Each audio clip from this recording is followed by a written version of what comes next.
Hello friends, मैं doctor उपासना त्यागी welcome करती हूँ आप सभी का अपने YouTube channel doctor mom remedies में। आज की वीडियो में मैं प्रमुख ऐसे 3 लक्षणों के बारे में बात करूँगी जो अगर आपको आ रहे हैं तो बहुत ज़्यादा चांसेस हैं कि आपको अंडा नहीं बन रहा है। अगर वीडियो आपको अच्छी लगे तो लाइक कीजिएगा, औरों के साथ शेयर कीजिएगा। कोई क्वेरी हो आप कमेंट कर सकते हैं। चैनल को सब्सक्राइब कर लीजिए, नोटिफिकेशन बेल आइकन ऑन कर दीजिए कि आने वाली सभी वीडियोज़ की नोटिफिकेशन मिले। और अगर आप चाहें तो मुझे इंस्टाग्राम पर भी फॉलो कर सकते हैं। तो चलिए वीडियो को स्टार्ट करते हैं। मैंने बात की थी कि अगर आपको पीरियड्स आ रहे हैं लेकिन आपको एग नहीं बन रहा है तो आपकी साइकिल एनओव्यूलेटरी साइकिल है, और इसके बारे में आप कैसे पता लगा सकते हैं, कौन से वो प्रमुख लक्षण हैं। उसमें सबसे प्रमुख 3 लक्षणों के बारे में हम बात करेंगे। सबसे पहला लक्षण बेसल बॉडी टेम्परेचर। अगर आपका पूरे के पूरे महीने आपकी जो पूरी साइकिल है उसमें बॉडी का टेम्परेचर चेंज नहीं होता है तो मैक्सिमम चांसेस है कि आपकी जो साइकिल है वो एनओव्यूलेटरी है। जब हमारा ओव्यूलेशन होता है, जिस टाइम पर एग रिलीज होता है, उस टाइम पर बॉडी का टेम्परेचर 1 डिग्री फ़ारेनहाइट तक इंक्रीज हो जाता है। तो उस टाइम पे आपको क्या करना है, आप कैसे पता लगा सकते हैं? आपको फुल मंथ एक अच्छा सा बेसल बॉडी टेम्परेचर का जो मॉनिटर करने के लिए थर्मामीटर आता है, जो बेसल बॉडी टेम्परेचर को मेजर करता है, वो आपको खरीद के लाना है। आपको टेम्परेचर मेजर करना है, और अगर आपकी बॉडी का टेम्परेचर, जब आपका एक्सपेक्टेड डेट होती है कि हाँ भाई मेरा ओव्यूलेशन हो सकता है, इस डेट्स पे सबको पता होता है कि जो आपकी साइकिल है उसके मिड में ऑलमोस्ट ओव्यूलेशन का टाइम आता है। तो उस टाइम पर जब आपकी नेक्स्ट पीरियड साइकिल की डेट है, जब नेक्स्ट पीरियड आने वाला है, उससे 14 दिन पहले के आसपास अप्रॉक्स ओव्यूलेशन होता है। तो उस टाइम पर अगर बॉडी का टेम्परेचर रेज हो रहा है तो इट मीन्स कि आपको इस साइकिल में डेफिनेटली ओव्यूलेशन हो रहा है और आपकी साइकिल एनओव्यूलेटरी नहीं है। पर आपका पूरे महीने कोई भी टेम्परेचर में चेंज नहीं आता, टेम्परेचर सेम रहता है, तो साइकिल एनओव्यूलेटरी होने के चांसेस हैं।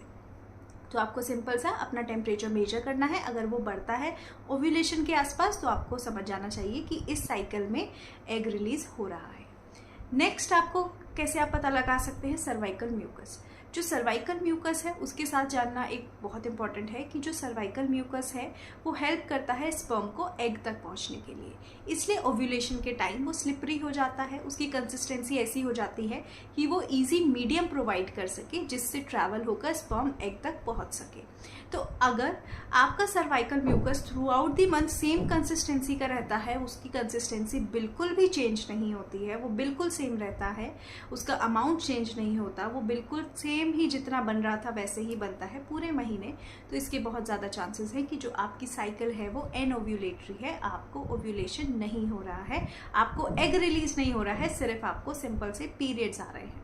तो आपको ध्यान रखना है कि आपका सर्वाइकल म्यूकस में अगर चेंजेस आते हैं during the time of ovulation या नियर बाय ओव्यूलेशन, तो इट मीन्स कि आपको ओव्यूलेशन में एग रिलीज होता है, ओव्यूलेशन हो रहा है। अदरवाइज आपको सिर्फ पीरियड्स आ रहे हैं बट एग नहीं बन रहा है। इसके अलावा आप टेस्ट भी करा सकते हैं। अगर लक्षण की बात करें तो उसके बारे में मैं सेपरेट वीडियो में भी बात कर चुकी हूँ।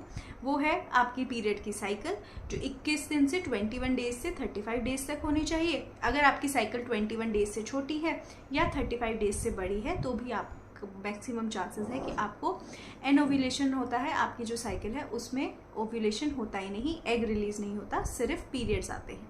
तो ये नॉर्मल सी चीज़ें हैं जो आप कर सकते हैं। इसके अलावा अगर आपकी जो साइकिल है, ये सारे सिम्टम्स आपको साल में 1 से 2 साइकिल में आते हैं तो कोई घबराने की ज़रूरत नहीं है, ऐसा हो सकता है। बट उससे ज़्यादा और बार बार आपके साथ ये चीज़ें हो रही हैं, ये सिम्टम्स आते हैं, आपको ये लक्षण दिखाई देते हैं, तो आपको डेफिनेटली डॉक्टर को कंसल्ट करना चाहिए। ये रीज़न हो सकता है आपकी इनफर्टिलिटी का कि एग ही नहीं बन रहा है, तो प्रेगनेंसी कैसे रुकेगी। और उसके बाद फिर आपके डॉक्टर डिफरेंट टेस्ट कराते हैं ये चेक करने के लिए कि क्या रीज़न है जिसकी वजह से ओव्यूलेशन नहीं हो पा रहा है। अगर मैं इसकी बात करूं बेसल बॉडी टेम्परेचर की, तो आपको याद रखना है कि जब भी आप उसको मेजर कर रहे हैं तो आप एक पर्टिकुलर टाइम पर ही करें। कोई भी समय आप चूज़ कर लें और डेली उसी टाइम पर करें। बिल्कुल रिलैक्स होकर करें, क्योंकि कई बार एक्सरसाइज की वजह से, हीट में हम आए हैं, उन सब चीज़ों की वजह से भी टेम्परेचर रेज हो जाता है। तो नहीं, बिल्कुल रिलैक्स होकर डेली सेम टाइम पर आप जो है टेम्परेचर को मेजर करें। सर्वाइकल म्यूकस के साथ क्या ध्यान रखने की ज़रूरत है कि बहुत सारी फीमेल्स हैं जो वजाइनल वॉशेस का यूज़ करती हैं, जो आपके पीएच को चेंज कर देते हैं, तो उसकी वजह से भी जो है आपका कई बार सर्वाइकल म्यूकस चेंज हो जाता है, तो वो अगर आपको उस टाइम पे ड्यूरेशन में नहीं यूज़ करना है, या बहुत लॉन्ग ड्यूरेशन से कोई मेडिकेशन ले रही हैं या एंटीबायोटिक्स ले रही हैं, उसका इफेक्ट भी सर्वाइकल म्यूकस पे आता है। तो इसलिए इन सब चीज़ों को भी ध्यान रखें कि ऐसा तो नहीं है कि इस वजह से सर्वाइकल म्यूकस में चेंजेस नहीं आ रहे हैं पर साइकिल एनोवुलेटरी नहीं है। तो इस चीज़ों का भी ये कुछ चीज़ें हैं जो आपको ध्यान रखने की ज़रूरत है अगर आप इन लक्षणों को फोकस करके पता लगा रहे हैं कि आपकी साइकिल एनोवुलेटरी है या नहीं। सबसे कन्फर्मेटरी की बात करें तो फॉलिकुलर मॉनिटरिंग की बात कर सकते हैं हम इसमें, जिसमें रिपीटेड अल्ट्रासाउंड कराए जाते हैं और चेक किया जाता है कि जो एग है, एग का कितना एग बन रहा है और वो रिलीज हो रहा है या नहीं। उसके लिए रिपीटेड अल्ट्रासाउंड्स कराते हैं डॉक्टर्स और उससे पता चलता है। उसके अलावा प्रोजेस्टेरॉन के टेस्ट भी करा सकते हैं, प्रोजेस्टेरॉन का हाई लेवल हो रहा है बॉडी में या नहीं हो रहा है, कि एग रिलीज हो रहा है या नहीं। तो इस तरह के कुछ टेस्ट भी कराए जा सकते हैं, पर जो मेन लक्षण है उनकी मैंने आपसे बात कर ली है।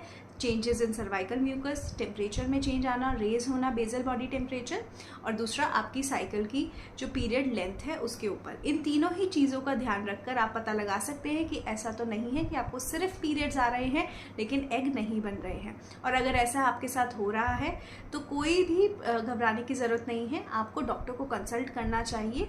बेटर है कि मन में डाउट रखने के, बेटर है डॉक्टर को कंसल्ट कर लें। सो अगर वीडियो आपको अच्छी लगी हो लाइक कीजिएगा, शेयर कीजिएगा, कोई क्वेरी हो कमेंट कर सकते हैं और प्लीज़ चैनल को सब्सक्राइब करके जाइएगा। Thank you so much.